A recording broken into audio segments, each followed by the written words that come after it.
everybody, Anna again. We are live here at the Axalta Community Free Day. We have awesome hands-on activities going on all day long to celebrate the color of the year, electrolyte.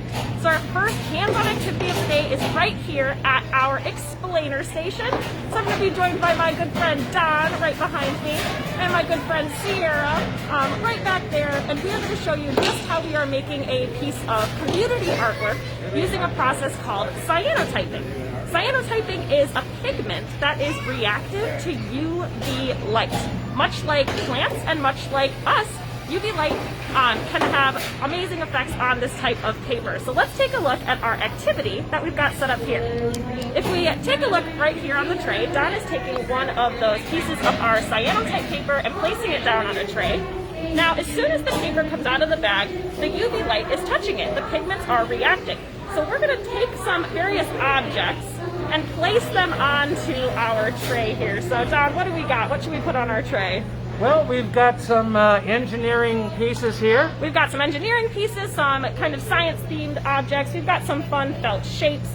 Now, every place that Don places an object on the cyanotyping paper, that part of the paper is not experiencing UV light, the light that's in the room and the light that comes or is emitted from the sun. So every part of the paper that we cover with these various fun objects, that part of the paper is not going to react. But the rest of the paper is experiencing UV light, and that pigment is starting to darken. We can't see it with our eyes because this chemical process works better the longer you leave it exposed to that UV light. Over here, we've got some objects that have been created by our guests here at the Michigan Science Center as they've been stopping by throughout our free day.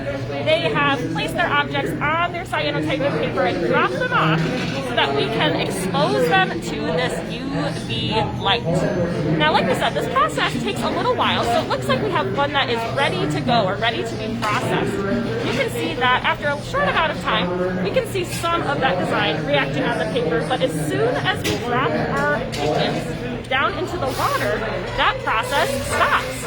And we've created some amazing cyanotype artwork. Now, all of our guests who are visiting us here at the Michigan Science Center are leaving their projects behind so that we can hang them up and turn them into a big piece of community artwork at the end of the day. So if you've had a chance to stop by, you can make one of these cyanotype artwork pieces. If you've got any questions, definitely feel free to let me know in the chat.